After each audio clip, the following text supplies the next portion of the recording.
It's interesting, this game, Starfield, because back when it was announced, everybody thought it's the second coming of Christ, or something along those lines, I don't know. And for sure, people thought it's going to be something along the lines of Skyrim or Fallout 4, but in space. But me, I was cautious, and even though Skyrim and Fallout 4 gave me tons of playtime, as a matter of fact, I played Skyrim 3 or 4 times and Fallout 2 or 3 times, something along those lines, I was kinda cautious, because those two games had issues. And obviously I hope that Bethesda will reiterate themselves, or rather the formula, improve upon the things that were bad, and then incorporate everything in the new game, which in this case is Starfield. And oh boy, was I right. But more to the point, this article explicitly is pointing to a problem that I was hammering non-stop, which is that having 1,000+ planets was a wrong move. At least that's what veteran Bethesda world artist is saying. And I would say I agree with him 100%. And I would also add that I don't think the problem was having 1,000 planets. I think the problem was what Bethesda expected for the player to do with those 1,000 planets. The thing is, Bethesda could absolutely have made a game with hundreds or even thousands of planets. The problem is that Starfield still carries the DNA of Skyrim and Fallout. You see, in those games, you walk over a hill and you see something interesting. Naturally, the first thought that comes to your head is, what's that over there? And then you investigate. Maybe it's a cave, maybe it's a ruined fort, or maybe there is a quest. Perhaps there is a bizarre environmental story. Maybe you find an NPC who gives you a completely unexpected adventure. Basically, the world itself constantly rewarded your curiosity. And then you see what Starfield is doing. You go to a planet, you land, you walk, you scan, there is a procedural point of interest, and then you've seen this point of interest before, and once you realize that, the magic disappears. Pretty much, that's why I think the repetition of points of interest is actually a bigger problem than the empty planets themselves.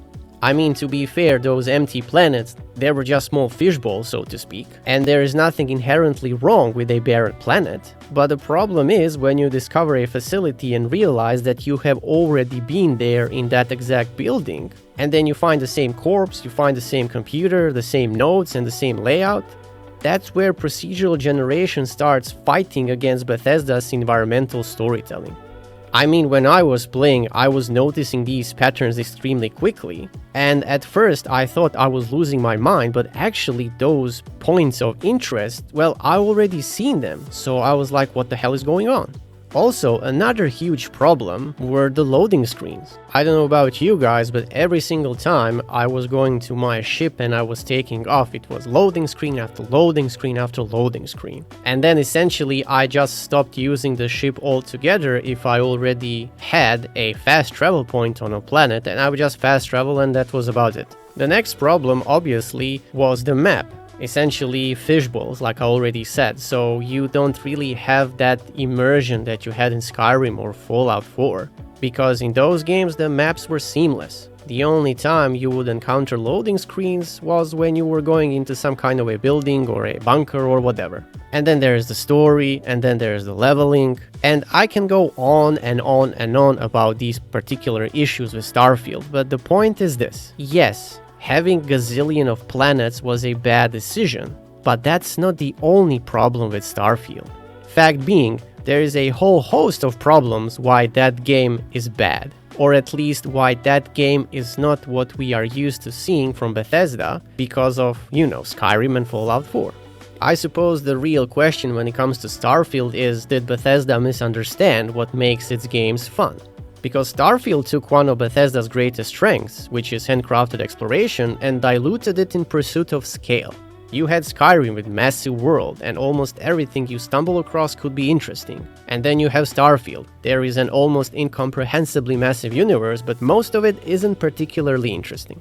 And I'm not the only one speaking about it, because you have other former Bethesda developers who have made remarkably similar criticism. For example, one of them previously argued that the reliance on procedural generation caused planets to become repetitive and contributed to Starfield's failing short of Fallout and Skyrim. And then another person has also argued that Starfield suffered from a lack of cohesion because Bethesda was simultaneously trying to build so many new systems, like procedural planets, ship, space, combat, and stuff like that, and then they simply forgot what made Skyrim and Fallout special in the first place. Because that's essentially the only way I can describe what happened with Starfield.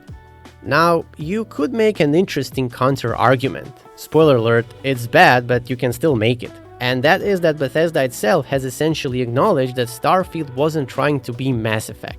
Someone explained earlier this year that Bethesda deliberately didn't want to create a relatively small number of highly detailed planets like Mass Effect, and that the idea that the vastness of space itself was supposed to be part of the experience.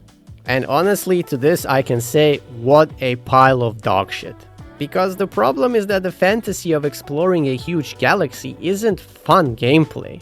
If you wanna compare it with watching Star Trek, for example, particularly Next Generation, where Picard and his crew are exploring strange new worlds and all that stuff, well, that's fun because you have character development and all that good stuff. And you are actually the person who is watching them do stuff. But here, when you are playing, the only thing you see is a vastness of nothingness. And that isn't gameplay interesting.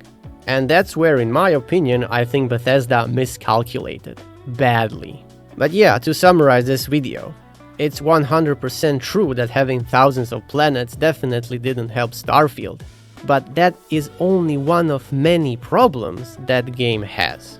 So essentially, if this was the only problem, you could kinda soldier through it, for better or for worse. But when you have another 5 or 6 issues on top of that, well, it's rather obvious that you're not going to have a great time playing this game. I mean, I know, I played the damn thing 2 times, and every single time I was thinking to myself, why the hell am I playing this when there are other games that are much more engaging, and particularly games that are not insulting my intelligence. Hopefully, Bethesda will take this experience, learn from the mistakes they made, and then when Elder Scrolls 6 comes out, hopefully we will notice that they actually learn from their mistakes. Otherwise, Elder Scrolls 6 is going to be in big doo-doo. And that's basically my take on this news. Thanks very much for watching, and as always, like, share, subscribe, comment, all that good stuff. And that's it from me, until the next one.